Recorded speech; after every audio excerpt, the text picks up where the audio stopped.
Bonsoir. Ezrat Hashem, on va voir ensemble un sujet que tout le monde aime. La signification des rêves dans un premier temps. Déjà, on va essayer de voir, vu que le shiur est censé durer 1 heure, pas plus. Avec l'aide de Dieu, on va déjà commencer par là. Et on voit que c'est un sujet qui est très vaste.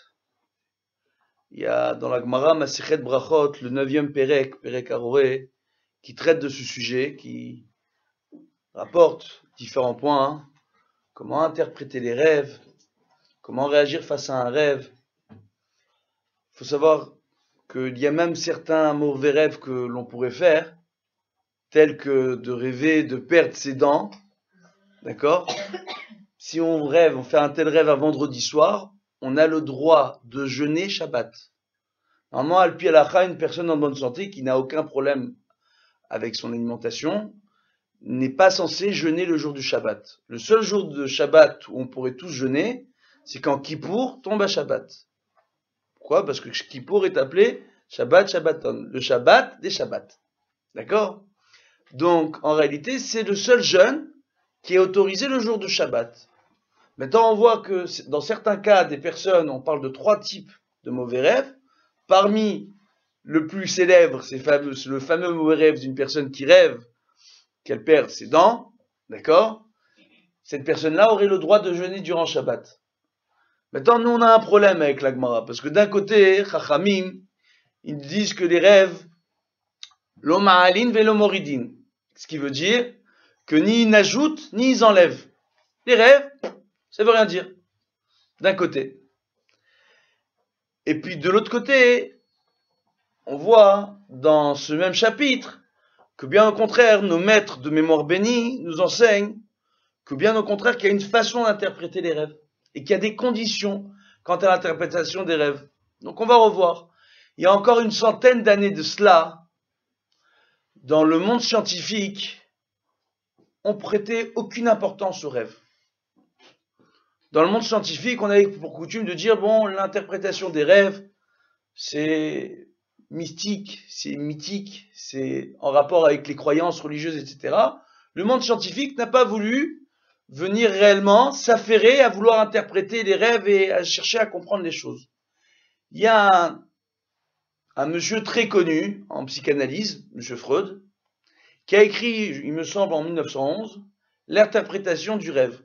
Un livre très connu, une pierre angulaire en matière de psychanalyse, où lui a engagé le monde scientifique sur un nouveau sentier qui était de dire que, oui, les rêves, c'est une porte vers le moi intérieur d'une personne. Ce qui veut dire que c'est une porte qui nous apprend à dévoiler le caractère, la sensibilité, les angoisses d'une personne. Mais il va conclure son livre en disant qu'un rêve, en aucun cas, ne peut venir interpréter le futur, ne peut venir nous mettre en garde contre un événement futur, et en aucun cas ne peut être une forme de prophétie ou autre. C'est ce qu'il sous-entend. Là, on a un problème avec ça. Pourquoi on a un problème ? On voit, Baruch Hashem, que les Havot ont fait des rêves. On va parler du fameux rêve de Yaakov, avec l'échelle de Jacob, où il voit les anges qui montent et qui descendent durant son rêve.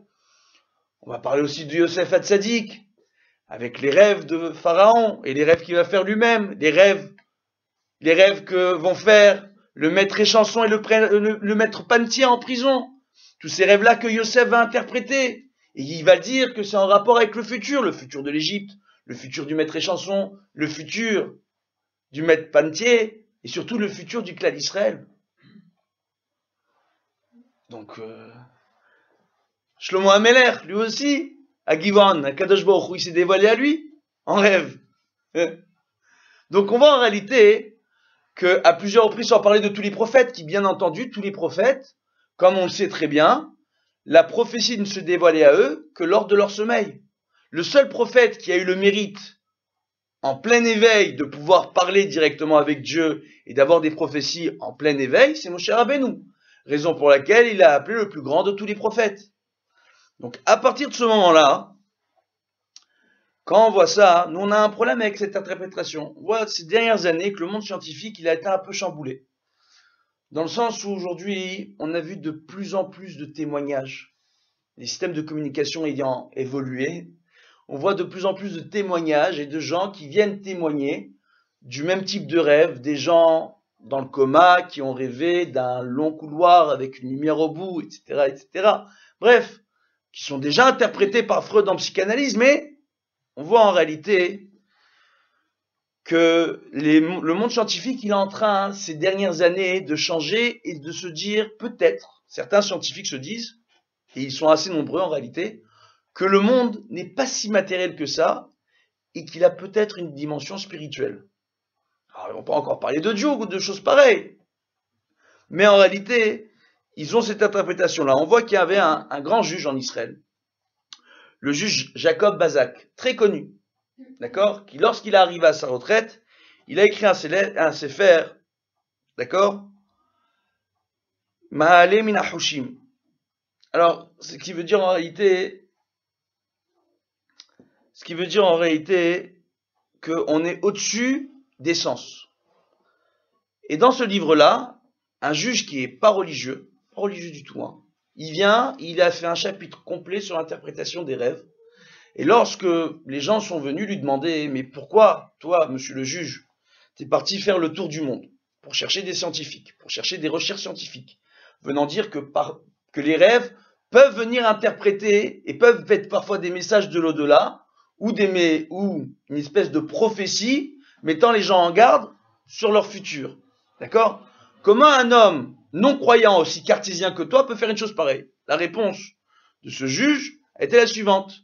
J'ai justement enquêté tel un juge instruisant un dossier, d'accord, pour avoir les tenants et les aboutissants, pour arriver à savoir qu'est-ce qu'il en est réellement. Il est arrivé à cette conclusion, réellement, qu'au niveau des rêves, il y a certains rêves qui dépassent l'entendement. Et on en parle dans la Gemara. Donc, on va essayer de comprendre.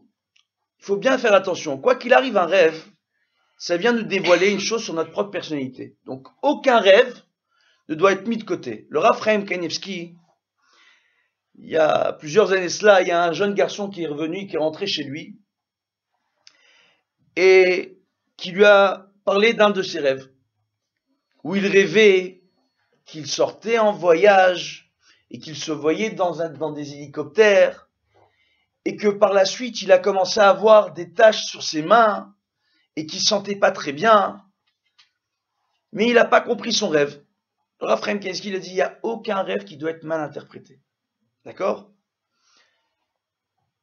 Et il lui a dit, je n'ai pas compris mon rêve. Le lendemain qu'il va voir le Rav Chaim Kanievski, à cette époque-là, il y a eu un accident à l'armée. D'accord? Où il y a eu, il y a quelques années de cela, un accident lors d'exercices à l'armée où plusieurs hélicoptères sont venus et se sont rentrés les uns dans les autres. Plusieurs personnes sont mortes à ce moment-là. Et le surlendemain, le garçon a commencé à avoir exactement les taches qu'il avait vues dans son rêve sur sa main. Ces taches-là venaient dire à ce garçon, en réalité, lorsqu'il est parti voir les médecins, qu'il avait un cancer de la peau. En l'espace de 3 jours. Il retourne voir le Rav Chaim Kanievski. Le Rav Chaim Kanievski lui dit, écoute, je t'avais dit, un rêve, il ne faut jamais le prendre à la légère. Quel que soit le rêve. Et le Rav Chaim Kanievski a demandé à ce Bachour de changer de lieu d'étude. Apparemment, l'endroit où il étudiait ne lui convenait pas. Il lui a dit, change de lieu d'étude, parce que si on t'a envoyé, entre guillemets, dans tes rêves, de tels messages, c'est justement, et te confirmer, par le biais d'un vol en hélicoptère, etc., des choses très bizarres qui n'ont pas de sens à première vue, c'est que tout simplement, il y a une possibilité pour toi d'annuler cette sentence. Il y a un très grand Mekoubal, le Rav Yehuda Ptaya, très connu. Il a écrit un livre qui s'appelle Aruchot Medabrot, d'accord, les esprits parlent, où il parle de choses qui font un peu peur. Mais il a aussi un autre livre qui s'appelle Minchat Yehuda, où là-bas il nous rapporte justement, au nom de la Gemara, tel qu'il est rapporté dans la Gemara, que lorsqu'on a un rêve qui peut paraître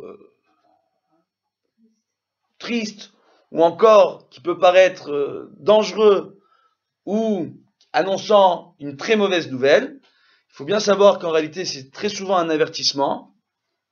D'accord? Maintenant, on va essayer de comprendre dans quel cas il faut interpréter le rêve comme étant un avertissement venant du ciel, et dans quel cas le rêve ne veut absolument rien dire, mais peut tout à fait nous dévoiler quelque chose sur notre propre personnalité. D'accord? Donc, qu'est-ce qu'on voit? On voit en réalité que quand on a un rêve qui annonce une mauvaise nouvelle, c'est un rêve qui est là pour nous avertir et nous demander de faire une bonne action. Soit tout simplement en faisant teshuva, soit tout simplement,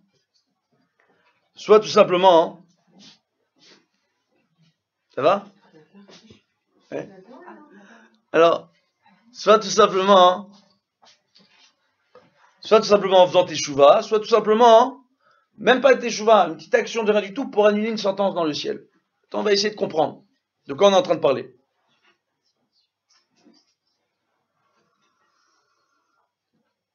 Pour bien arriver à comprendre, on va voir d'abord le point de vue de notre ami Freud. Je sais que vous êtes venu à un cours de Torah, mais on va en parler 2 minutes de notre copain Freud. C'est important. C'est un grand monsieur, c'est un très grand maître, un très grand scientifique. Il a dévoilé des choses qui ont aidé à faire avancer la psychiatrie, la psychologie, la psychanalyse. Donc c'est important. Lui, il faut bien comprendre, quand il nous dit qu'un rêve ne peut pas venir être un message de l'au-delà, et qu'un rêve ne peut en aucun cas venir nous mettre en garde contre quoi que ce soit, d'accord, venant du futur ou du ciel ou de l'au-delà, c'est une simple approche scientifique, pure et dure, qui est tout à fait logique. Comment une personne d'un seul coup pourrait recevoir des messages de l'au-delà? C'est vrai ou pas? Ouais. Alors il y a la Gemara dans Brachot d'Avnu Zayin Amoudbet qui nous dit une chose extraordinaire. Hamisha et Had Mishishim. Il y a 5 choses dans ce monde qui sont 1/60 d'autres choses. Quelles sont ces 5 choses? Esh, Dvash, Shabbat, Shina et Halom. Donc le feu, le miel, le Shabbat, le sommeil et le rêve. Le feu se représente 1/60 de l'enfer. Le miel représente 1/60 de la manne qui tombait dans le désert. Le Shabbat représente 1/60 du Olam Haba, d'accord, du Gan Eden. Le sommeil représente 1/60 de la mort. Et le rêve représente 1/60 de la prophétie.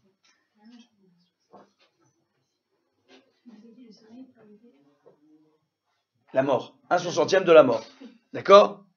Voilà, 5 points. Maintenant, les 2 points qui nous intéressent ici, c'est le sommeil et le rêve. Où Chachamim nous rapporte dans la Gemara, Daf Nun Zayin dans Brachot, 9e Perek Aroé, il nous rapporte là-bas Nun Zayin Amoudbet, que le sommeil, c'est 1/60 de la mort, d'accord? Et que le rêve, c'est 1/60 de la prophétie. On va essayer de comprendre de quoi on est en train de parler. Il y a une dimension dans le corps que beaucoup de gens oublient.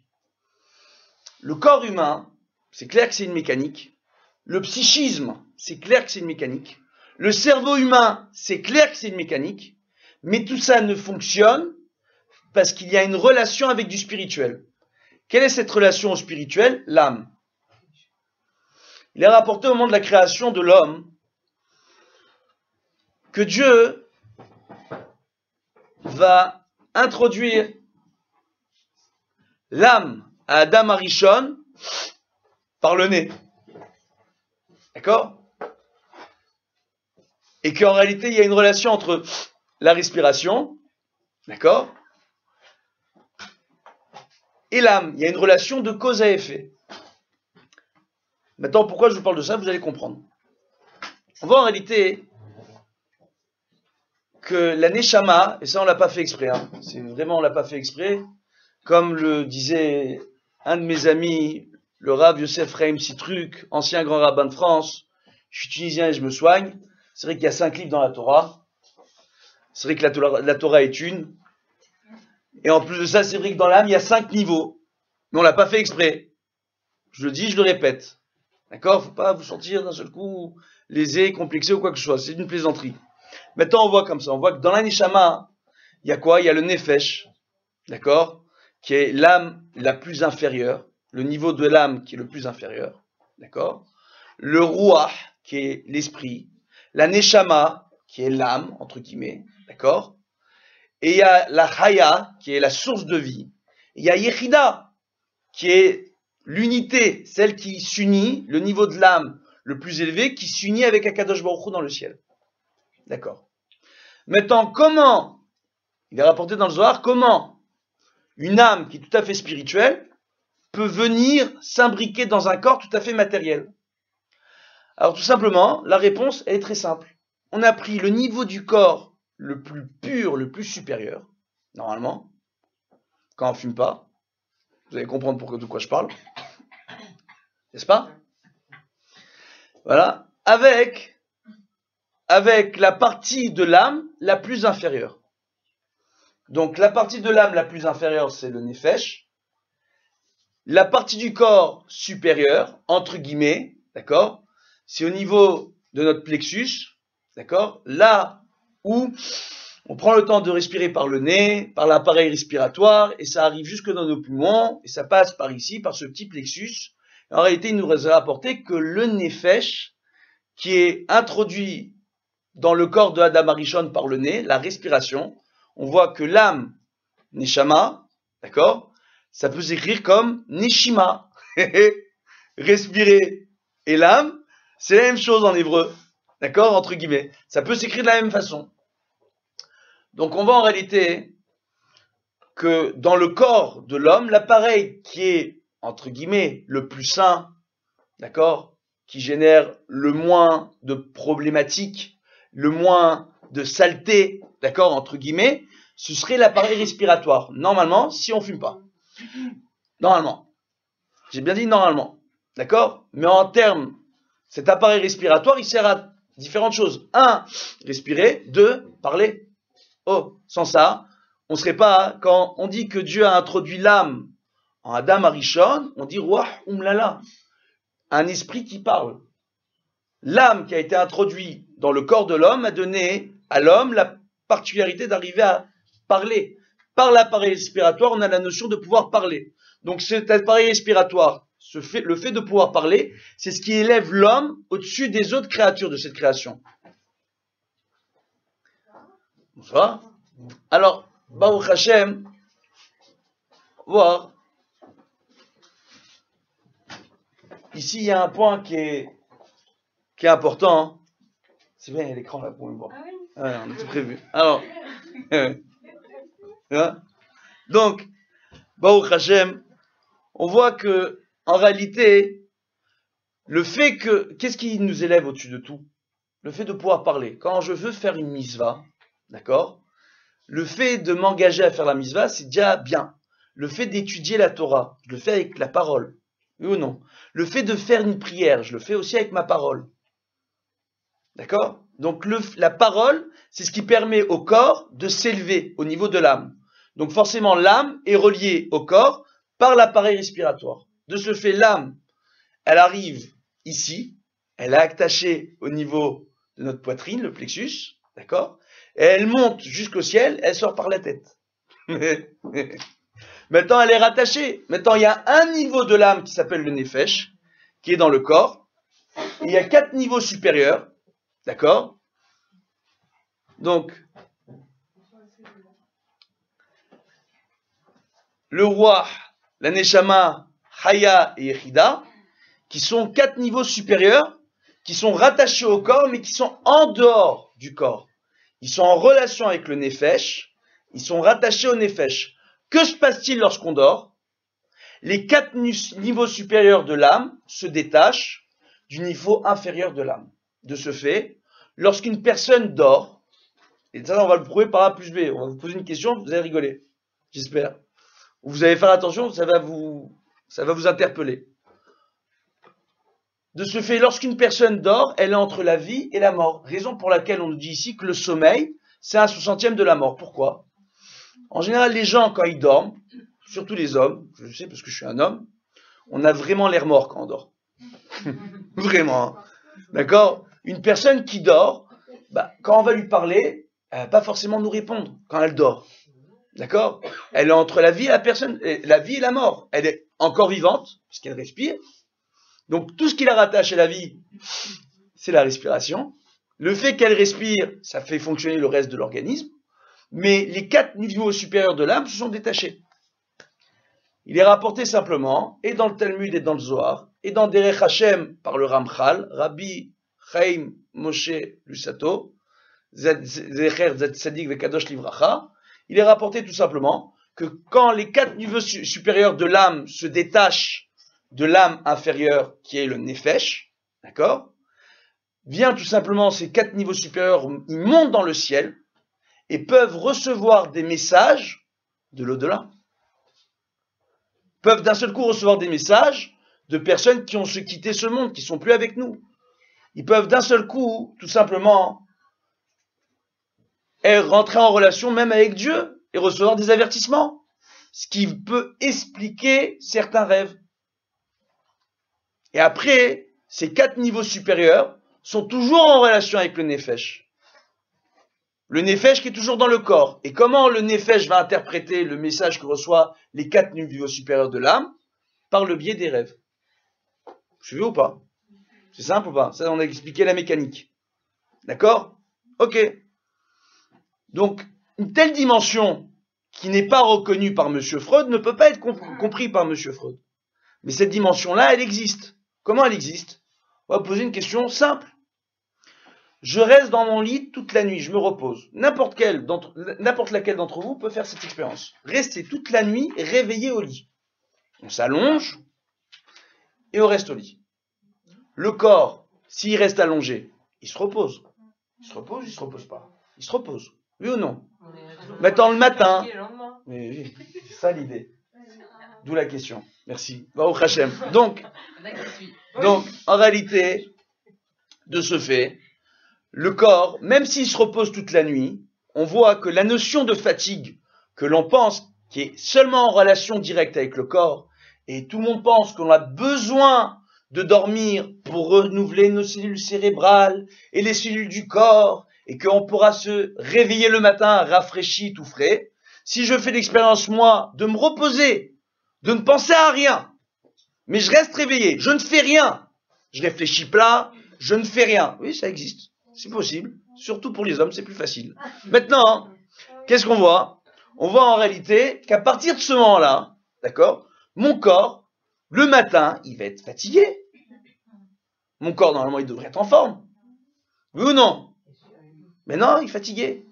Maintenant, on prend une personne qui va dormir 5 minutes, 10 minutes d'un sommeil profond. Une sieste éclair.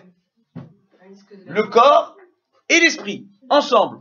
Cette personne-là, elle sera, à votre avis, on a déjà fait l'expérience, plus fatiguée que l'autre personne qui restait allongée toute la nuit et qui ne s'est pas endormie. 12 minutes, il paraît, si on le fait, on se réveille, bon. On est nickel. Alors, maintenant c'est bien. Un cycle de sommeil, c'est 1h15, d'accord? Et les scientifiques, ils ont un débat entre eux pour dire qu'une sieste éclair, c'est entre 7 et 14 minutes. D'accord? C'est sympa comme chiffre. 7 Shabbat, 14 Yad, c'est bien. Bon, on va pas rentrer dans le détail. Maintenant, oui, la main qui a 5 doigts encore. Ça, j'ai pas fait exprès. Alors maintenant, c'est plus fort que moi. Alors maintenant, qu'est-ce qu'on voit? On voit une chose qui est extraordinaire. Une chose qui est extraordinaire en réalité, c'est que Baruch Hashem, on voit donc que la notion de fatigue, ce n'est pas une relation uniquement au corps. Et ce n'est pas une relation uniquement au cerveau. C'est en rapport avec l'âme. Parce que même une personne qui va se reposer et qui va se détendre, mais qui ne va pas s'endormir profondément, d'accord? Elle ne sera pas autant reposée qu'une personne qui va totalement s'endormir. Quelle est la différence entre celle qui s'endort totalement et celle qui ne s'endort pas totalement? D'accord? Tout simplement, les 4 niveaux supérieurs de l'âme ne sont pas détachés du corps. Du fait qu'elle soit retenue au sein du corps pendant qu'il se repose, ça fatigue l'âme. Du fait que ça fatigue l'âme, le corps ne peut pas être reposé. Parce que le corps ne fait qu'exprimer ce que ressent l'âme. Vous suivez ou pas? Donc de ce fait, les rêves, quand nous on va dormir, on se repose totalement, on est rafraîchi. Maintenant, il faut bien comprendre, on voit qu'on nous explique que lorsqu'on va dormir, le pshat dans la Gemara, ainsi que la science, nous dit qu'une personne lorsqu'elle va dormir, ça lui permet tout simplement de faire de l'ordre dans ses idées, de pouvoir reposer son corps. Au niveau du cerveau, ça va pouvoir nous permettre toutes les informations qu'on a cumulées durant la journée, parce que c'est une question qu'on pose dans la Gemara. Pourquoi Dieu nous a imposé le sommeil? Viens, on dort jamais. Oui ou non? Pourquoi on doit dormir? Viens, on dort pas. La réponse est la suivante. Tout simplement, le fait de pouvoir dormir permet tout simplement de faire de l'ordre dans nos idées et de mieux emmagasiner les informations qu'on a cumulées durant la journée. Je donne un exemple. On voit très souvent des jeunes, lorsqu'ils ont des contrôles, ils se disent, bon, on va bosser le soir un maximum avant de dormir, et puis demain matin, si je suis pas prêt, je vais me réveiller un peu plus tôt pour passer mon contrôle. Et le résultat, il est pas top. Alors que si on prend le même jeune qui, un soir ou deux avant, parfois une semaine, a pris durant plusieurs soirs le temps d'étudier la matière en question comme il faut, et va dormir tout de suite après. Ça c'est connu. Tout ce qu'on étudie, tout ce qu'on voit avant de dormir, on a plus de facilité à le retenir. Pourquoi? Parce que tout simplement, notre corps a besoin d'emmagasiner les informations au niveau de son cerveau. D'accord? Donc ça sert à ça. Ça c'est le pshat. La Kabbalah dit pas ça. La Kabbalah dit autre chose. Le Harizal y rapporte tout simplement qu'en réalité ici, le corps a besoin de dormir pour que l'âme puisse se ressourcer et que le corps ainsi que l'âme puissent se ressourcer tel un appareil électronique aujourd'hui. Il y a les téléphones, il y a les ordinateurs avec des batteries, ils sont tous portables aujourd'hui. Il faut recharger la batterie de temps en temps. Le corps, quand il va dormir, il a besoin de recharger ses batteries. Il ne pourra recharger ses batteries que si la Neshama recharge ses batteries. Comment la Neshama recharge ses batteries? Quand les 4 niveaux supérieurs de l'âme montent dans le ciel pour être renouvelés, être en rapport avec Dieu lui-même. Donc de ce fait, ce rapport crée parfois, tout simplement, la notion de cause à effet, où parfois certains rêves peuvent être effectivement un message. Maintenant, par rapport à ça, on voit Baruch Hashem qu'il y a 3 sortes de rêves qui sont rapportés dans la Gemara avec 3 types de versets différents. D'accord? Il y a un premier verset qui est dans le livre des prophètes Zecharia, où on dit Halomot Hashav Yedaberu. D'accord? Les rêves, d'accord, ils ne parleront de rien. Rien. Ils ne servent à rien. Ça, c'est un premier verset. Il y a un deuxième verset qui dit Bahalom Edaberbo. On voit dans Sefer Bamidbar, Yudbet, Perek Yudbet, Pasuk Vav, il est rapporté là-bas lorsque Dieu s'adresse à Moshe Rabbeinu, ok, que en rêve, je m'adresserai à lui. D'accord? Je parlerai avec lui. Oh. Et enfin, il y a un troisième verset dans Iyov, Perek Lamed Gimel. Là-bas, il est dit Bahalom Yigle Ozen Anashim. Ça veut dire quoi? Là, ici, dans Iyov, on nous dit que dans période messianique, les gens, les hommes, les femmes, les enfants, les jeunes gens, tout le monde vont commencer en rêve à avoir des formes de prophétie. Oh. C'est un troisième verset. Donc moi je comprends pas. Il y a un premier pasuk qui me dit que les rêves ne servent à rien. Et 2 autres psukim, il y en a un qui me dit que Dieu, s'il veut s'adresser à un homme, il le fait à travers le rêve. Donc c'est dit dans la Torah que Dieu il s'adresse au prophète par rapport au rêve. Il y a encore de nombreux versets dans les livres de prophètes qui nous parlent de la façon que Dieu a de communiquer avec les hommes par le biais du rêve. Donc le rêve, Chachamim, il sert à quelque chose ou il sert à rien? Donc, on voit encore, c'est une chose qui est extraordinaire. Et enfin, dans le livre de Yoël, on revient encore sur cette idée, quand on nous dit Halomot Halomun, Hezionot Iriu. Donc, ce qui veut dire réellement qu'ils auront tous des rêves et tous verront des visions où ils recevront tous des messages. Ce qui veut dire que là, période messianique, normalement, tous les gens au potentiel pourraient avoir des mini-prophéties. Même ceux, c'est ce que nous rapporte Yoël, et c'est ça le chidouche dans le Sefer de Yoël, c'est que même ceux qui n'ont pas le niveau de sainteté de grandes tzadikim, même ceux-là, ils pourront avoir des messages à travers leurs rêves et une sorte de prophétie qui va se créer en période messianique. Alors combien de fois on a eu, et je peux vous dire, dans la majeure partie des cas c'est vrai, des gens qui d'un seul coup viennent et rêvent d'une personne qui est défunte et qui vient les voir en rêve. J'ai eu même des cas extraordinaires. Une grand-mère qui est venue voir sa fille à 2 reprises, une fois habillée en bleu, une autre fois habillée en rose, et à chaque fois elle avait une tétine de bébé dans la bouche, la grand-mère.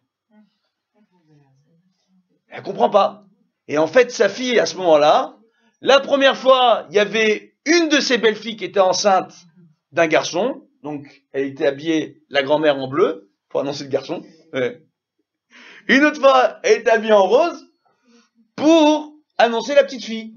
Et réellement, les mois qui ont suivi, on a vu réellement, Baruch Hashem, qu'on a appris dans ces familles-là que réellement, les gens étaient enceintes. Et on a plein d'histoires comme ça. Plein d'histoires comme ça. Des histoires extraordinaires. La Gemara nous dit, tout simplement, qu'il faut faire attention avec les rêves. Il n'y a pas de contradiction entre les versets. Il n'y a aucune contradiction entre les versets. Il faut savoir une chose, c'est que la majeure partie des rêves n'ont aucune interprétation à avoir. Je le dis, je le répète. Aucune. Au niveau spirituel, au niveau message de l'au-delà, au niveau avertissement sur notre futur, rien. La majeure partie des rêves, ce n'est rien du tout. Si ce n'est l'expression de nos angoisses les plus profondes, de nos mal-être, parfois de notre inconscient, et qu'il ne se traduit que par qu'un seul phénomène, tel qu'il est rapporté dans la Gemara, tel que le Ramchal le rapporte dans Derech Hashem, tel qu'il est rapporté aussi par les scientifiques. Tout simplement, lorsqu'on va dormir, avec les aliments qu'on a consommés, il y a du gaz qui se crée dans l'organisme, et ce gaz-là monte au cerveau et permet, entre guillemets, à l'imaginaire de venir et dans la façon dont il a de cumuler les informations qu'on a assimilées durant notre journée, va par rapport à notre vécu de la journée, nous faire interpréter ces informations-là sous forme de rêve. Mais ça se fait dans le cadre de notre digestion. Vous suivez ou pas? Des fois, celles qu'on n'a pas rêvé, on a l'impression d'avoir... On a l'impression de rêver, d'accord? Mais en réalité, ce n'est pas un rêve. C'est un phénomène physiologique, tel que c'est rapporté dans la Gemara. La majeure partie de ces rêves-là ont lieu durant les premières heures de la nuit. En réalité, durant les premières heures de la nuit, d'accord? Il faut savoir que dans notre sommeil, en tout et pour tout, il n'y a qu'un quart de la nuit où réellement on va vraiment rêver. Mais ces rêves-là encore ne sont pas forcément des rêves qui sont des messages de l'au-delà. Et pourquoi il y a des personnes par contre qui rêvent tout le temps, il y en a certains qui rêvent jamais. Est-ce que On va c'est lié à expliquer. des caractères? On va expliquer. On va expliquer tout ça. Bezrat Hashem. C'est bien, merci. Merci pour la question. Alors maintenant, Baruch Hashem, on voit en réalité que donc, et tous ces rêves-là, d'accord, qui sont dans les premières heures de la nuit, etc., tous ces rêves-là sont qualifiés par le Tanakh comme étant Chalomot Hashav et Dabrou. Donc, des rêves qui ne signifient rien. Il n'y a pas de message là-dedans, si ce n'est une analyse à faire de sa propre personnalité. Ça, c'est toujours intéressant. D'accord? Mais il n'y a pas de message particulier. Par rapport aux dents qu'on a vues dès le début. Si quelqu'un, justement, il pense aux dents toute la journée et qu'il... On va expliquer tout ça. C'est une excellente question. Justement, on va répondre. Voilà. Non, mais on va expliquer. En réalité, maintenant, ça, c'est le premier verset qui définit les premiers types de rêves qui sont les plus courants. Des rêves qui n'ont aucune signification. Aucune. D'accord? Attendez. Enfin, j'ai vu, Dieu bénisse, avec tous les cours qu'ils ont donnés sur Internet, les gens, les rabbanim, entre guillemets, je vois que les gens, Baruch Hashem, ils ont des notions, etc., etc. Mais quand on va terminer le cours, vous allez vous rendre compte que tous ces cours et ces livres qu'on vous vend, Baruch Hashem, c'est parce que c'est un sujet qui intéresse tout le monde. Donc ça attire le plus de monde. Regardez Baruch Hashem, combien vous êtes venus? Rêve et Agnara, jackpot pour les rabbanim. Ils le savent. Ils le savent. D'accord? Donc, Ah ouais, c'est jackpot. Ilchot Shabbat, il n'y a personne. Mais Ainara et les rêves, il y a tout le monde. Et malheureusement, si vous allez sur Internet, le nombre de sites avec des gens dangereux qui disent pouvoir vous interpréter vos rêves et qui n'ont même pas les connaissances qu'il faut pour pouvoir le faire, ni psychologiques, ni psychiatriques, qu'on fait aucune étude, et encore moins les connaissances de la Torah comme il faut, et qui s'amusent à interpréter les rêves parce que c'est, Dieu bénisse, le nerf de la guerre. L'argent. Maintenant, on va continuer. On voit donc que on a un premier type de rêve. Et ces rêves-là, parfois, ils viennent exprimer une angoisse, une frustration, un fantasme ou un simple vécu. D'accord? Ces rêves qui n'ont aucune interprétation concernant notre avenir. Il ne faut pas leur prêter quoi que ce soit, ni message, ni rien de particulier. Tout simplement une propre analyse de sa propre personnalité à faire. Peut-être. Et encore. Maintenant, il y a un deuxième type de rêve. D'accord? Bahalam Ader Berbo. En rêve, je lui parlerai. C'est quoi? C'est des rêves qui sont un véritable message. Maintenant, le Talmud nous enseigne, comme je l'ai déjà dit, que le sommeil c'est un 60e de la mort. D'accord? Et que parfois, de ce fait, le sommeil sert de passerelle entre nous et Dieu. Entre nous et l'au-delà. Entre nous et les proches qui sont défunts. Maintenant, ce qu'il faut comprendre, pour apprendre à identifier nos rêves, à savoir s'il s'agit de rêves, tout simplement, ou réellement le rêve est un rêve qui n'a aucune signification, ou un rêve qui a vraiment une vérification avec un message, il y a 3 règles qui se suivent, et parfois elles se cumulent, et qu'il faut bien écouter. Et selon un certain avis, il y a une 4e règle qui peut s'appliquer. C'est tout simplement, il faut tout simplement, durant notre journée, qu'on n'ait en aucun cas songé aux personnes et au sujet du rêve dont nous allons rêver dans la journée. Si c'est le cas, le rêve n'a aucune interprétation. Il ne veut rien dire. C'est tout simplement une angoisse que l'on a par rapport à une personne, par rapport à un sujet, par rapport à un membre de la famille. On voit très souvent, malheureusement, lorsque on a des décès autour de nous, chacun va dire « je veux rêver du mort, je veux rêver du mort ». Il y a même des tfilotes pour arriver à faire certaines prières pour rêver d'une personne défunte. On va voir des rabbinim pour leur dire « je vous en supplie, faites-moi la prière pour que je puisse rêver de la personne défunte ». On se rentre dans Chaz v'Shalom, parfois il y a des gens qui tombent dans des choses qui sont assour al pi halacha, telles que le spiritisme, c'est assour, c'est interdit. Maintenant on voit et que on se rend dans des trucs que réellement dans lesquels il ne faut pas rentrer, parce qu'on veut parler avec le mort. C'est envoyé. Il y a des gens après qui vont dire mais moi j'ai rêvé. Il y en a un qui se retrouve au milieu, il n'a pas rêvé, il sent mal, il est en pleine dépression. Alors que tout le monde en réalité durant cette période-là n'ont fait que rêver des rêves qui n'ont aucune signification. Pourquoi? Parce qu'ils sont dérangés par le départ de ce défunt. À moins qu'il se passe des choses comme on va décrire. Écoutez bien. Donc, si moi, maintenant, je pense à un sujet qui me dérange, ou à une personne, durant ma journée, et que durant ma nuit, je rêve de la personne ou du sujet, à 99,99%, le rêve n'a aucune interprétation. D'accord? C'est pas un message, c'est rien. Maintenant, si moi, je n'ai pas songé à cela, comme vous avez dit l'exemple d'une personne qui perd ses dents, s'il y a une personne qui a une rage de dents, réellement, ou une carie, ou une douleur aux dents, ou lorsqu'elle est partie, elle a mangé, elle a croqué sa fourchette parce que elle aime un petit peu trop son repas, d'accord? Et qu'elle s'est fait mal aux dents. Et que durant la nuit, elle rêve qu'elle perd ses dents, rien, c'est pas grave. Aucune interprétation grave à avoir, en réalité, parce que c'est une personne qui est affairée et occupée à ses problèmes de dents.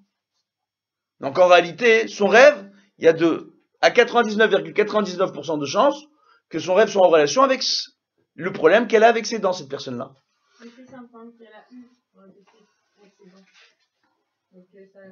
Et que ça la dérange, que la personne y pense. Alors, vous avez déjà votre réponse. Si c'est un problème qui nous dérange, auquel on pense durant la journée, et on vient et on rêve, et que c'est une chose sur laquelle on est dérangé, donc on voit bien en réalité que ce rêve-là, c'est Chalomot Hacham et Deverou. D'accord? Les rêves parleront de rien. C'est ça que ça veut dire. C'est aussi simple que ça. Dans ce cas-là, elle doit pas venir. Hein? Dans ce cas-là, elle doit pas venir. Dans un cas pareil, non. Dans un cas pareil, non. Si la personne est dans un cas où réellement, durant sa journée ou durant sa période où elle a un traumatisme par rapport à ça, non, elle n'est pas dans ce problème-là. Pas dans cette problématique-là. Donc on va continuer. Ça va? Baruch Hashem. Alors maintenant, on voit que Baruch Hashem, maintenant, si c'est un rêve, il y a premièrement, donc il faut premièrement que le sujet dont on rêve, on n'y ait pas songé durant sa journée. Du tout. Et que la personne dont on rêve, c'est une personne à qui on n'a pas pensé durant notre journée. C'est pas un sujet qui nous angoisse, qui nous embête. D'accord? Donc si on a rêvé d'une chose qui n'a aucun rapport, d'un seul coup, on va rêver d'un sujet inattendu. Je rêve de mon arrière-grand-mère, je rêve de ma grand-mère, j'y ai pas pensé du tout durant la journée. D'accord? Déjà, ça c'est un.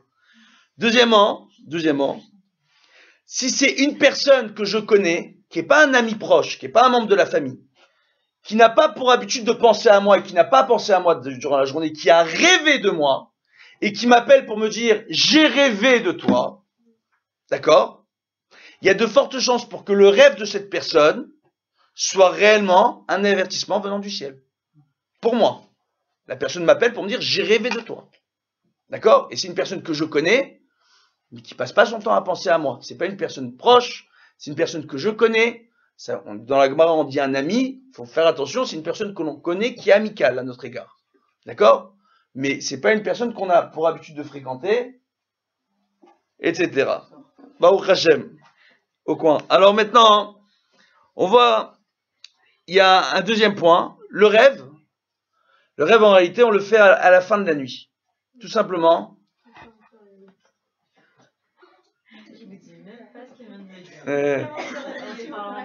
Alors, j'ai compris. Alors, c'est bien. De toute façon, ça va aller sur Internet, cette histoire, c'est votre problème.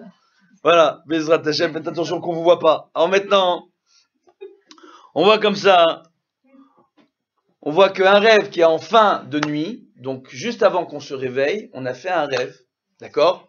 Donc on revient sur un sujet auquel on n'a pas pensé la veille, d'accord? Et ça arrive en fin de nuit. Ce type de rêve-là, en général, ce sont les bons rêves. Pour quelle raison? Il a rapporté tout simplement dans la Kabbalah qu'aux premières heures de la nuit, d'accord, les lignes, vous savez quand, à l'époque, il y avait les PTT pour passer un coup de fil. Il y avait des heures où quand tout le monde voulait passer un coup de fil en même temps, le réseau était surchargé, il n'y avait plus de possibilité de communiquer, d'accord? Toutes les lignes étaient occupées. Aux premières heures de la nuit, toutes les lignes sont entre guillemets occupées, tout le monde va dormir, donc tout le monde veut, toutes les âmes, elles sont en train de se détacher des corps, entre guillemets, toutes les 4 parties supérieures sont en train de se détacher, donc tout le monde monte en même temps, tout est bloqué dans le ciel à ce moment-là. Ça c'est premièrement. Donc il est très très rare en début de nuit de faire un rêve qui soit valable. D'accord? Ça c'est premièrement. Et deuxièmement, la digestion, c'est les premières heures de la nuit. Donc tous les phénomènes de gaz qui montent au cerveau, etc., qui sont dérangeants, n'est-ce pas? C'est aux premières heures. C'est aux premières heures de la nuit. Maintenant, le troisième point, Baruch Hashem, on voit que, et c'est quelque chose qui est très rare, c'est une personne qui fait un rêve, et dans son rêve, on lui donne la solution à son rêve. On fait un rêve de fou furieux, d'accord, qui veut rien dire, et dans le rêve, quelqu'un vient et m'interprète mon rêve. D'accord? Ce type de rêve-là, un sujet auquel j'ai pas pensé durant la journée. D'accord? Il arrive en fin de nuit, le rêve. Et on vient, on m'interprète le rêve, c'est clair que c'est un message qu'on m'envoie. D'accord? Donc voilà. Donc parfois, toutes les conditions se cumulent, parfois non. Et ce qui est très intéressant, c'est que très souvent on voit que lorsqu'on a un ami qui nous appelle, une personne de nos connaissances qui nous appelle pour nous parler d'un rêve qu'on aurait fait, on voit quoi? Non, ça me rappelle quand j'étais à l'école, je vous assure, CP, CE1. Donc maintenant, qu'est-ce qu'on voit? On voit en réalité que à partir de ce moment-là, on voit que... Voilà, vous me déconcentrez. Pas grave. Donc on voit par rapport à ça que, en général, quand la personne nous appelle, c'est un rêve que nous-mêmes on a fait. Ça arrive souvent. Et là, en général, c'est très très valable. Comme rêve. D'accord? Donc il n'y a pas de... Il y a une histoire avec un acteur connu. D'accord?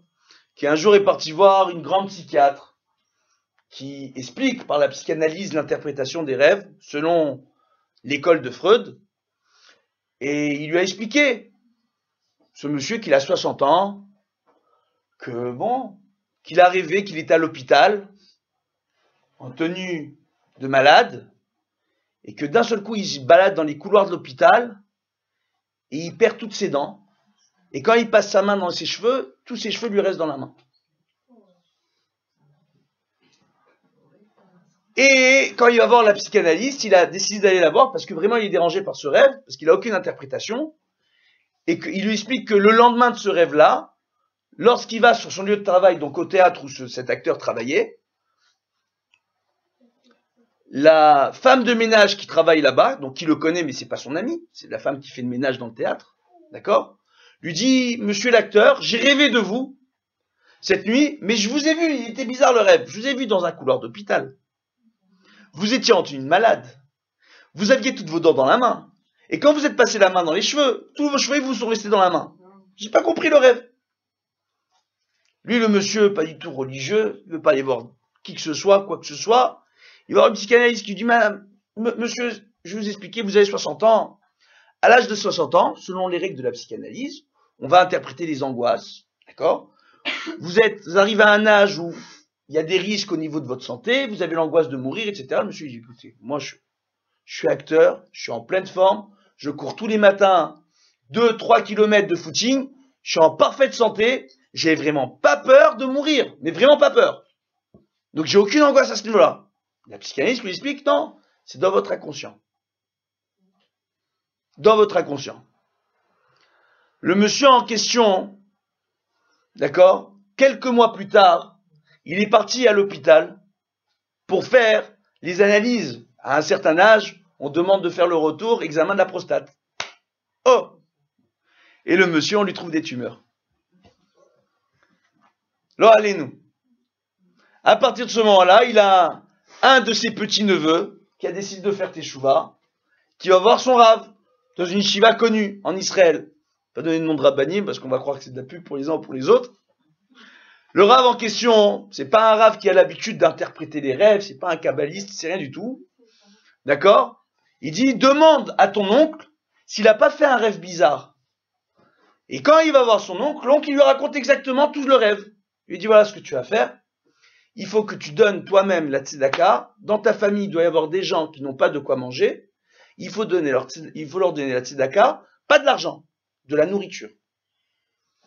On voit en réalité que lorsque on fait un mauvais rêve qui vient nous annoncer des problèmes de santé ou un risque pour notre existence, comme le fait de perdre des dents sans aucune raison, il faut savoir que si on perd une dent dans un rêve, ça peut vouloir dire, si on n'a pas rêvé ça durant la journée, qu'on n'a aucune angoisse, ça peut vouloir dire simplement qu'on risque de perdre un membre de sa famille.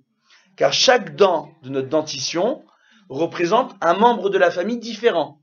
Et par rapport à la dent, si les gens arrivent à savoir quelle dent est tombée, on a les connaissances, nous les rabbanim normalement, dans ce qui est écrit dans le Talmud, d'accord? Pour savoir de quel membre de la famille il s'agit. Et qu'en réalité c'est un avertissement et que la personne est avertie pour annuler la sanction. Le seul moyen d'annuler une telle sanction, c'est de donner la tzedaka aux gens qui n'ont pas de quoi manger. En général, il faut vérifier si dans la famille elle-même, il y a des gens qui n'ont pas de quoi manger, et on ne leur donnera pas d'argent, on leur apportera directement de la nourriture. C'est pour ça qu'on dit que la tzedaka la plus grande, c'est de venir et de ramener la nourriture directement à ceux qui n'en ont pas. D'accord? Ça peut annuler de très mauvaises sanctions dans le ciel. Maintenant, nous on a vu différents... Donc, un rêve dont une personne de ma connaissance que je connais, une personne amicale, qui n'est pas un ami intime, c'est pas un membre de la famille, d'accord, qui n'a pas pour habitude de penser à moi, la personne m'appelle pour me dire j'ai rêvé de toi. Ça c'est un. Un rêve qui va se passer en fin de nuit, ça c'est deux. Et un rêve, parfois, qui peut nous être interprété dans le rêve. D'accord? Ça c'est trois. Et enfin, il y a un quatrième avis, un rêve qui vient de façon obsessionnelle. Maintenant, il faut bien comprendre c'est quoi un rêve qui vient. Un rêve qui revient sur le même sujet à plusieurs reprises. J'y pense pas, moi, ce rêve-là, mais j'ai rêvé une fois d'un sujet. On va vous donner un exemple. Pharaon, il a rêvé tantôt des gerbes de blé, d'accord, qui, au nombre de 7, étaient très bonnes, et après une gerbe de blé qui était pas bien et qui avalait toutes les autres gerbes de blé. Et après, il va nous rêver de 7 vaches grasses qui sortent du Nil, et après une vache toute maigre qui va sortir et qui va manger les 7 vaches grasses. Un rêve que Yosef va lui interpréter en lui disant, il y a 7 années à venir où on doit mettre de la nourriture de côté parce que très bientôt il y aura une grande famine. Et l'Égypte a réussi à s'enrichir grâce à l'interprétation du rêve de Yosef. Maintenant, c'est le même sujet, c'est pas le même rêve. C'est ce qui s'appelle un rêve qui se répète. Maintenant, un rêve qui se répète, dans le Talmud, c'est un véritable débat. Pourquoi? Parce que certains pensent, parmi nos maîtres, que si on rêve toujours du même sujet ou on tourne autour, ça peut être une obsession de la personne. Donc une interprétation de son être, dans son inconscient. D'accord? Une angoisse, une frustration, quelque chose. Donc on voit qu'il y a une très grande logique dans la Gemara. On est très très loin de la Kabbalah. Maintenant, il y a ce qu'on appelle, Baruch Hashem, une tfila qui est connue quand on fait un mauvais rêve. D'accord? La tfila, c'est ce qu'on appelle, Baruch Hashem, Atavat Ralom. Donc il y a une tfila, on retrouve ça dans tous les Sidurim, Patah Eliyahu, etc. Où, quand on a fait un mauvais rêve qui nous dérange, d'accord, on va voir une personne pour qu'elle nous interprète le rêve. Oh. Le Zohar ainsi que l'Akbara nous disent qu'il faut faire très attention qui on va voir pour interpréter un rêve. Il faut une personne qui a toujours la bonne parole et qui sait qu'il faut interpréter le rêve de façon positive. Il est rapporté dans l'Agmara, dans le Talmud, d'accord, tout simplement, dans Masechet Brachot encore, dans le même chapitre, que l'interprétation du rêve va donner tout son sens au rêve. Rabbi Chizda va très loin. Il dit qu'un rêve qui n'est pas interprété, c'est comme une enveloppe qu'on a reçue dans sa boîte aux lettres qui n'a pas été ouverte. Donc on peut avoir un rêve qui nous dérange. Si on va commencer à le raconter à tout le monde, il y a une coutume, d'accord? On a coutume de dire Chalamatava asit, Chalamatava asit, Chalamatava asit, ou encore Chalam tov asita ou asit, Chalam tov asita, etc., etc. Chalam tov asita à 3 reprises. Pour dire bon, t'as fait un bon rêve, raconte ton rêve. Mais après, la personne doit être intelligente. Il est rapporté qu'à l'époque de Rabbi Yehuda Anassi, il a un de ses élèves qui s'appelait Bar Kapara. C'est pas une vanne, il s'appelle Bar Kapara. Parce qu'en réalité, son rêve, il a rapporté que son rêve devait faire une kapara, devait engendrer le pardon pour la génération. Donc c'est pour ça que cet élève est appelé Bar Kapara, dans le Talmud. Il vient, il lui dit, voilà, j'ai fait un rêve. J'ai rêvé que mon nez tombait. Il dit, mais c'est écrit, Vecharon af apo. Akadosh Baruch Hu, sa colère s'exprime par le nez. Quand Dieu s'énerve, entre guillemets, c'est une image. Quelqu'un qui s'énerve, il se met à respirer plus fort. Donc, on voit que, apo, quand on parle de la colère, il y a le lachon af qui revient, qui le nez dans le corps représente quelque part la colère. Donc, il dit non, c'est que Dieu n'est plus en colère contre toi. Il dit non, mais j'ai un problème. Dans mon rêve, j'ai rêvé que j'avais plus de mains. Il dit non, c'est pas grave. Ça veut dire que pour avoir ta parnassa, tu vas pas avoir besoin de travailler difficilement. Il dit mais dans mon rêve, j'ai rêvé que j'avais plus de jambes. Il dit non, ça veut dire que Bezrat Hashem, tu vas avoir très bientôt des nouveaux chevaux. D'accord? Donc tu n'auras plus besoin de marcher à pied. D'accord? Il lui dit non, mais mon rêve il s'est conclu. On m'a dit que j'allais mourir au mois de Hadar et que le mois de Nissan, je ne le verrai pas. Il lui a dit non, t'as pas compris. Tu mourras avec honneur. Hadar, avec Aleph, c'est le mois. Avec He, c'est honneur. Tu n'as pas compris ce qu'ils t'ont dit dans le rêve. Tu vas mourir avec honneur, d'accord? Et Nissan lo Heze, le mois de Nissan, tu ne verras pas. Il dit non, c'est pas le mois de Nissan, c'est Nisayon. Les épreuves, tu ne verras pas dans ta vie. Et on dit que ce mauvais rêve, Rabbi, il a transformé une mauvaise sanction dans le ciel en bonne sanction. Ce qui veut dire que vos rêves, il faut savoir aller voir les personnes qui vont arriver à travers les informations que vous donnez, à interpréter le rêve de façon positive pour annuler une sanction dans le ciel s'il y en a une. Il est rapporté que Rabbi Ishmael, un jour, et un tzduki, d'accord? Un sadducéen, j'adore le dire en français.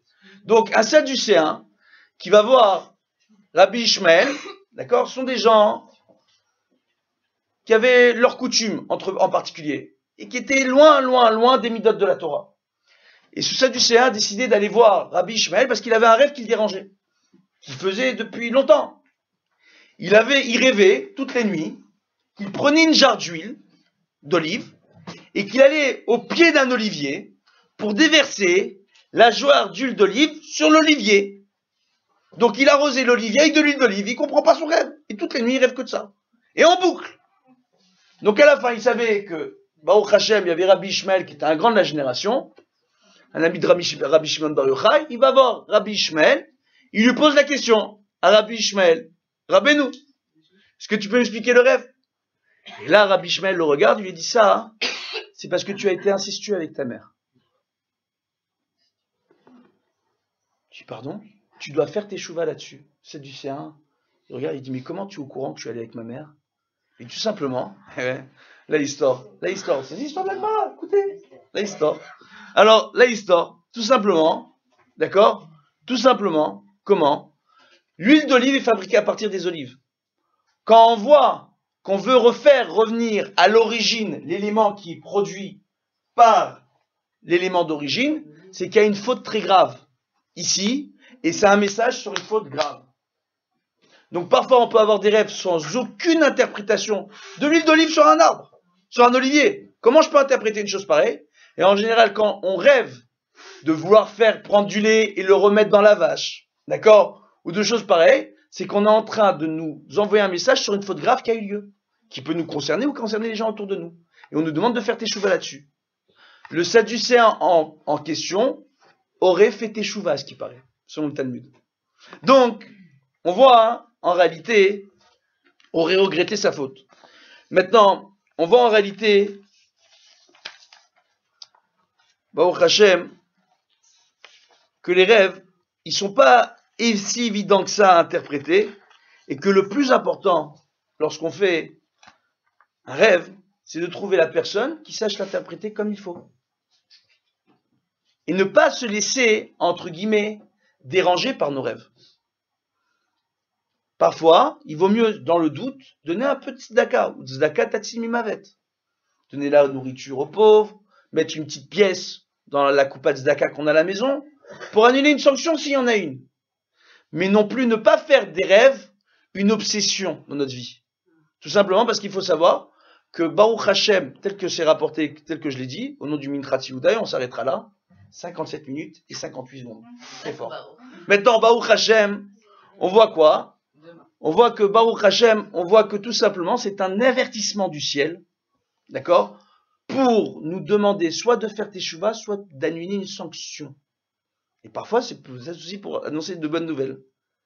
Mais pour pouvoir interpréter un rêve, il faut aller voir un maître qui ne se dit pas kabbaliste, qui ne prend pas d'argent pour le faire, c'est important, et qui comprenne bien, et qu'il sache le faire, d'interpréter le rêve pour annuler une sanction et sachant l'interpréter de la façon la plus positive. Le Zohar me dit que lorsque j'ai un rêve qui me dérange et j'ai besoin de demander une interprétation, il vaudra mieux aller voir un ami, entre guillemets, qui est bienveillant à notre égard, qui cherchera et qui sait qu'il doit interpréter le rêve de façon positive, que si on va voir une autre personne et que cette personne-là nous interprète le rêve de façon négative, la personne qui est partie voir, qui a fait le rêve donc, et qui est partie voir son interprète, qui interprète de façon négative le rêve, sera considérée responsable et ayant mis ses jours en danger, et tout danger auquel elle viendrait à s'exposer serait sa propre faute. Parce que ce qu'il fixe réellement tout le sens au rêve, c'est l'interprétation qu'on lui donne avec notre propre parole. Raison pour laquelle j'ai dit au début du cours que l'appareil respiratoire avec notre parole, c'est le niveau le plus élevé du corps, entre guillemets. Et c'est par là qu'on est rattaché, par cet appareil respiratoire, à notre âme, qui est attachée au niveau du plexus, qui a 5 niveaux. Baruch Hashem. Maintenant, la petite conclusion sera la suivante, c'est de bien comprendre le pouvoir de notre langage, le pouvoir du dibour, au-delà des rêves, le pouvoir qu'a notre parole dans l'interprétation de notre existence, de notre vie et de nos rêves et dans l'approche qu'on a de l'autre. Très souvent, on me dit, le Rav, il est sympa, parce que tous les rabbinim qui étudient, ils chantent un peu. Alors, maintenant, mais pourquoi? Parce que nous, on kiffe. Nous, quand on parle de Torah, on chante. Alvaï, Bezrat Hashem, mesdames, que tous vos maris parlent de Torah dans votre maison en chantant, Bezrat Hashem, comme les rabbins qui chantent durant les cours, Amen, Kenny Ratson, et qu'on ait tous la force d'avoir une bonne Shmirat Halashon, de faire attention à ce que l'on dit, Bezrat Hashem, et de toujours interpréter les choses de façon positive pour éviter d'engendrer de mauvaises xérotes. Comme on dit, avec une parole, on peut ouvrir la bouche au diable. Tichat pe la Satan, une mauvaise interprétation. D'accord? Oui. Quand on lit le film numéro 23, Oui. on comprend un rêve. Oui. Le fait de... C'est pas pour la compréhension d'un rêve. Le Rida rapporte, c'est les Atavat Ralom. C'est pour adoucir le rêve, pour que le rêve soit interprété de façon positive, selon le Rida. Ah oui, donc ça ne nous donnera pas forcément... Non. Pour avoir la solution à votre rêve, il faut aller voir un maître, un Rav, qui est un talmudiste, donc quelqu'un qui étudie, qui n'est pas un kabbaliste, hein, et qui prend pas d'argent pour ça. En général, il vaut mieux un posek, quelqu'un qui soit bas à la chasse, qui veut dire une personne qui a déjà terminé le chasse en entier et les poskim. Donc un posek halacha, c'est important. C'est vraiment important. Voilà. Que Dieu nous protège, oui. Vous avez dit tout à l'heure que vous allez parler des gens qui font les rêves et des gens qui le font plus souvent. Je sais, mais moi on m'a demandé que le cours dure qu'1 heure, d'accord? Non, mais vous pouvez faire du cas par cas. Hein? Vous pouvez faire du cas par cas. Oui, parce qu'il y en a qui sont pressés. Alors maintenant, on a compris. Alors, mais alors je vais vous expliquer tout simplement. Il y a certaines personnes, d'accord, qui ont une spiritualité, qui vont travailler, qui ont dans leur nature une spiritualité plus naturelle que d'autres. Ces personnes-là peuvent être appelées à faire plus de rêves que d'autres, soit étant de véritables messages, parce qu'elles ont soit un mérite de par leur ascendant, soit une spiritualité, et donc qui leur a donné une spiritualité élevée, plus élevée par rapport à d'autres, entre guillemets, d'accord? Pas de supériorité. Mais ici, mais en réalité de lien particulier avec le ciel, d'accord? Par le mérite de nos ascendants, d'accord, de nos ancêtres, ou tout simplement par la façon qu'on a de se comporter vis-à-vis de nos prochains. D'accord? Donc une telle personne peut être appelée tout simplement à être plus ouvert d'esprit, et une telle ouverture d'esprit vis-à-vis de son prochain, parce que c'est une personne qui sera bienveillante, pourra venir faire en sorte que cette personne fasse plus de rêves que d'autres. D'accord? Et puis il y en a d'autres aussi, il y a d'autres personnes qui sont plus angoissées que d'autres. Donc ils vont faire plus de rêves sans aucune interprétation à avoir que d'autres. Donc tout est relatif après. Donc tout est en rapport avec la personne et la façon qu'elle a de se comporter vis-à-vis de son prochain, le mérite de ses ancêtres et ses angoisses et ses frustrations et ses fantasmes. Donc il y a beaucoup de paramètres qui ne pourront en aucun cas venir pouvoir laisser sous-entendre à qui que ce soit de se dire ben moi peut-être que je suis un prophète, une prophétesse. Parce que ça en général c'est le meilleur moyen de terminer avec la camisole. D'accord? Donc ça c'est un. Donc il n'y a rien. On voit que dans ce que je suis en train de vous dire, il n'y a ni ça ni ça. Tout dépend de la personne et de sa façon qu'elle a de se comporter vis-à-vis de son prochain et le rapport qu'elle a à la spiritualité et le mérite de ses ancêtres. Donc ce qui fait que on ne peut jamais savoir réellement si un rêve est valable ou non. C'est tout. On a expliqué quand est-ce qu'on peut penser que le rêve est valable et quand est-ce qu'il est réellement, il a tous les signes pour être vraiment un message. Et il n'y a que les dents pour la main. Non, il y a plein de choses. Il y a la viande déjà aussi, non? vécu. Hein? Ça m'est déjà arrivé d'avoir rêvé de certaines scènes Ouais. et qui par la suite, je ne sais pas combien de temps après, avoir vécu cette scène-là. Ouais. Le déjà vécu. Ça arrive, ouais. Et Mais mot pour, enfin, geste par geste, Ouais. phrase par phrase. ouais, donc c'était un message. Un message de quoi? Hein? Un message de quoi? De vivre cette scène dans le futur? Il faut bien analyser après, il faut bien voir de quelle scène il s'agit, de quoi on est, où est-ce qu'on est, qu'est-ce qu'on fait. Si vous êtes dans votre cuisine, peut-être vérifier votre cache-route. Je sais pas, si vous êtes dans votre salle de bain, vérifiez l'hygiène corporelle de la famille. D'accord? Les gens rigolent, on plaisante.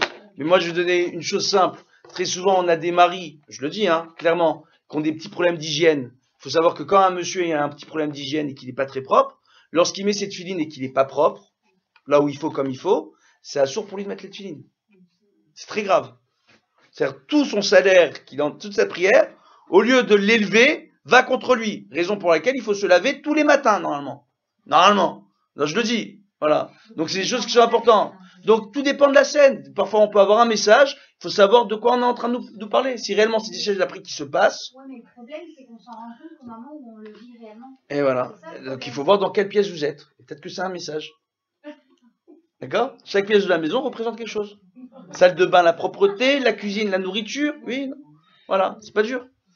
Chambre des enfants, l'éducation des enfants, chaque chose. Voilà, se remettre en question. Voilà.